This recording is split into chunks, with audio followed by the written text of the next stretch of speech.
Waalaikumsalam warahmatullahi wabarakatuh. Oke, sebelum kita memulai konseling kelompok pandangan edukasi kali ini, berdoa dimulai.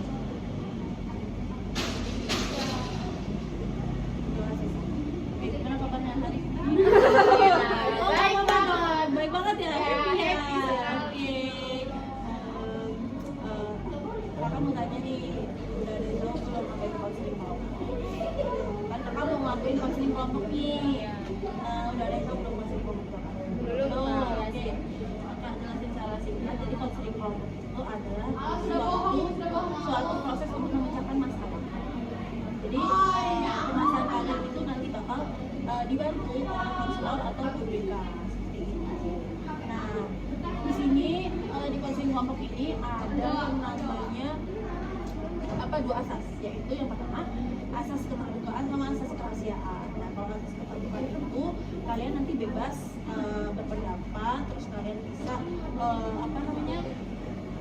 sharing-sharing sama kakak. Aci. Paduan.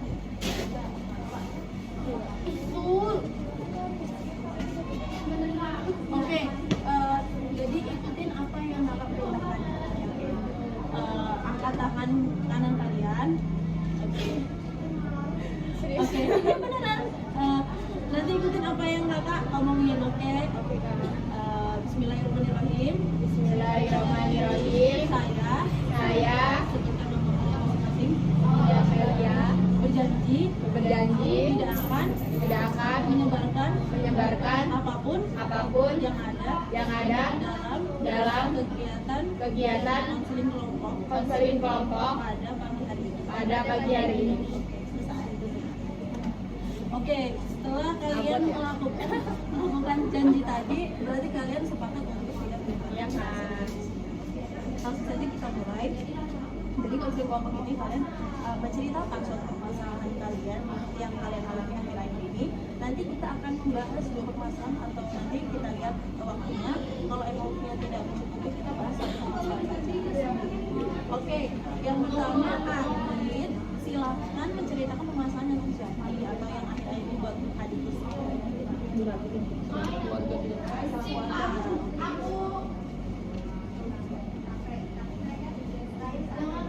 Terus Medina? Iya, tapi nggak bikin pusing masalahnya. Nggak ada duit aja. Kalau Ilya?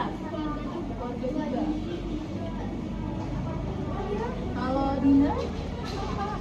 Ya apa dong?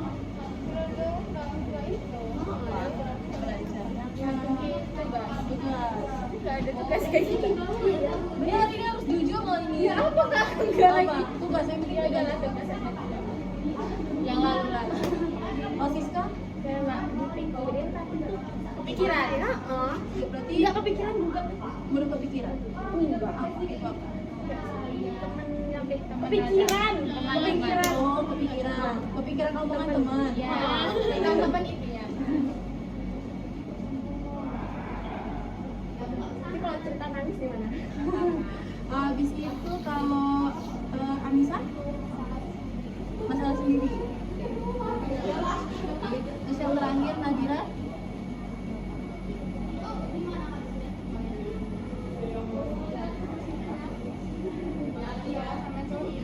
Ya nggak apa-apa dong, nggak ada masalah. Oke, jadi yang masalah keluarganya banyak ya, ternyata ada 4. Oke, masalah apa nih yang mau kita bahas? Masalah Adika, masalah Medina, atau Ilya, atau Dinda, Siska, Nisa, atau Nadia? Yang paling sering banget. Kok aku? Keluarga mau siapa? Mau Adika atau Medina, Ilya? Oke, ya udah, perempuan 1, laki 1. Oke. Siapa tuh permasalahan yang repet-repet di sini sama kayak Adit atau sama kayak Medina gitu. Coba. Ilya. Boleh, berarti Ilya sama Adit ya. Satu permasalahan apa 2 permasalahan nih? Udah kita lihat waktunya ya. Oke. Berarti permasalahan Ilya dulu ya. Masalah keluarga. Boleh diceritain sama kakak dan teman-teman. Masalah apa? Kan di rumah kan ini kan Kak, ada nenek, terus kakak aku, bunda sama nenek. Udah itu, nah kayak tugas rumah itu tuh kayak kewajiban aku sama bunda. Sedangkan sepupu aku ini kayak dia ini kan udah gede kan, kayak seumuran kakak tapi lebih gede. Ini apa ya Kak? Dia ini benar-benar nggak mau ngapa-ngapain gitu loh Kak. Jadi bisa Nyuruh banget. Dia kan ini loh Kak, nanya sama saudara-saudara kita. Jadi dia nih tukang suruh terus. jadi dia nggak mau ngapa-ngapain gitu ya. Enggak. Jadi benar-benar aku tuh kan kalau bangun tidur tuh benar-benar kayak langsung nyapu ini itu nggak tahu diri lah. Nah dia tuh bangun tidur ya Kak, ngurusin, ngotorin kamar, bahkan bekasnya tuh nggak mau disapu gitu. Terus kalau misalnya ada apa gitu, kan di kamar mandi kan itu kan kita kan bisa kita punya Enggak nah. Kayak SW. gimana ini? Oke. Lanjut lagi ya. Nah, itu yang barang-barang makanya aku sama itu ternyata udah dibangun sampah Kak. Dia seenaknya gitu. Iya, digabung tuh sama bekas sampah pembalut dia. Jadi aku nggak ngerti. Terus ya Kak, kalau misalnya habis makan itu, dia tuh seenaknya naruh di meja tanpa ngebersihin bekas sampah itu enggak. Terus ya ngotorin gitu. Terus sampah dia ya Kak, itu tuh tisu rambut gitu kayak tabur kemana-mana, nggak mau beresin. Ya gitu lah. Itu sepupunya emang udah tinggal di rumah ya. Iya, dari dulu tinggal sama nenek, sama kan pindah. Oh, jadi digabung gitu ya. Iya. Sepupunya cewek. Cewek ya, cewek. Beneran nih Kak. Oke, jadi yang kakak tangkap dari apa namanya dari permasalahan ini tadi berarti sepupu dia ini biasanya suka nyuruh. Ya. Harusnya nyuruh, tapi dia nggak mau ngakuin. Terus juga nih ya Kak, ini kadang tiba-tiba aku tuh ditabok. Iya, kata dia bercanda. Yang ditabok aku tuh dia. Tapi tuh dia marah nggak kalau kayak gitu ya? Ya? Marah nggak? Kayak misalkan kayak kadang-kadang suka kesel kamu Dia nih langsung kayak dia enggak. Terus kadang misalnya aku ngelawan ya, dia ini kan maksudnya ini kan dari sebelum jajan, misalnya aku ngelawan, katanya apa sih nanti nggak bisa dari ini, makanya dikira aku bergantung sama dia kalau jajan. ngancem ya dia. Ya. Berarti dia sebenarnya masih childish yang masih kayak pengen anak-anak. Nah, kita juga nggak bisa bergantung ya umurnya walaupun udah misalkan ya umur 22, tapi kalau kelakuannya masih childish itu nggak bisa juga karena emang pengen masih kayak anak-anak. Nah, terus negatifnya itu dia juga nggak bisa bantuin pecah rumah. Jadi apa-apa harus dia kan. Ya, sama bunda. Nah, sebenarnya kalau emang udah tinggal di bareng-bareng itu kan udah kewajiban semua anggota rumah kan yang udah di sini. Ya, dia tuh bahkan kadang diomongin Kak. Kalau waktu itu pernah Kak ditegur bunda Kak, dia tuh main HP sama bunda aku. Habis itu dia malah nangis kalau ke kamar nggak ada ibunya. Jadi bunda aku marah-marah. Dia baik-baik. Jadi itu ada ibunya juga. Enggak, dia enggak ada. Dia tinggal sama nenek, jadi dia jauh.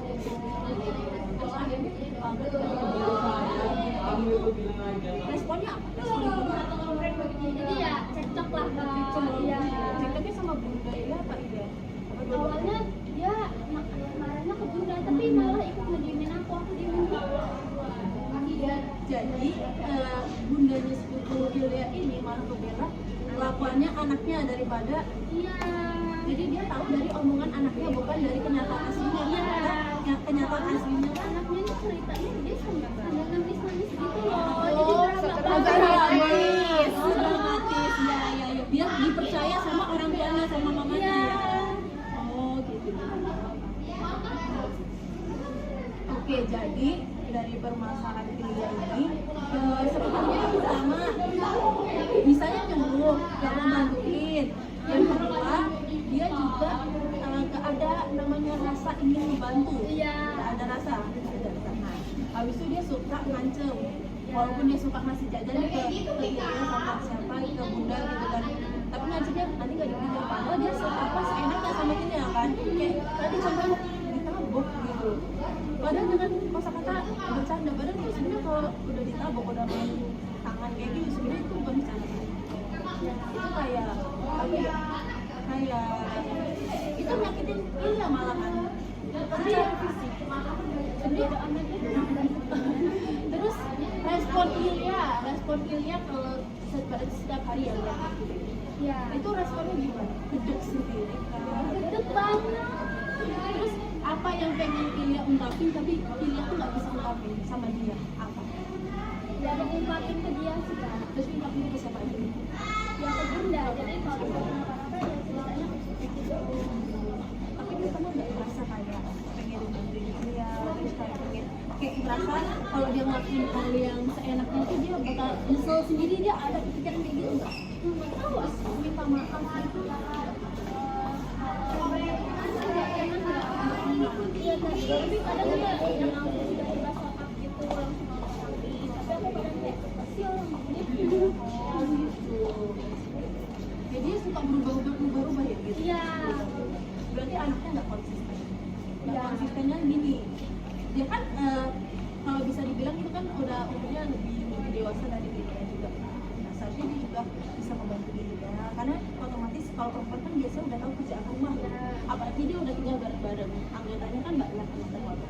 Kalau urusan pribadi dia misalkan kayak ngomongin terus kayak rambut kemana-mana itu kan pribadi dia ya, karena kan dia yang punya rambutnya juga, kok dia nggak mau bersihin, terus apa rumah kotor kok bisa ya ada orang ngeliat rumah kotor tuh kok diem aja, tapi dia malah nyuruh bersihin buat orang lain gitu, nyuruh orang lain buat bersihin. Nah itu aneh juga. Nah sekali dia bisa kok ngomong, misalkan kayak Ini ya Kak, kalau semisal yang ngomong itu pasti nanti ini untuk drama banget ya ampun. oh jadi suka kandaan ya sama orang.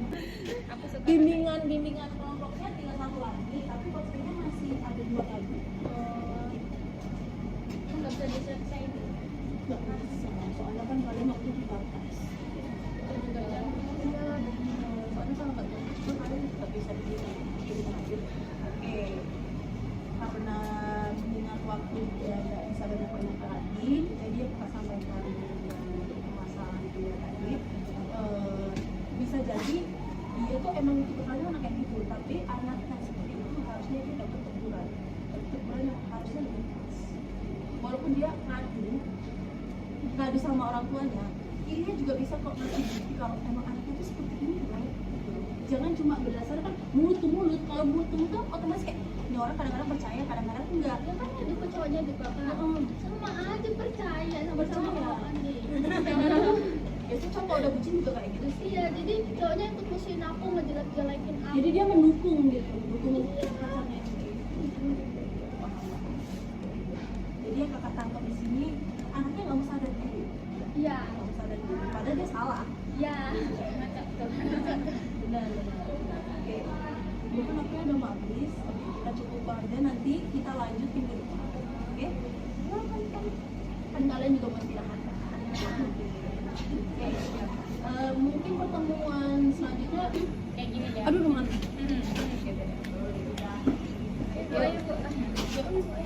Kita tutup konseling kelompok pada pagi hari ini dengan membaca alhamdulillahirabbil alamin. Oke, kita tutup dengan membaca doa. Berdoa dimulai.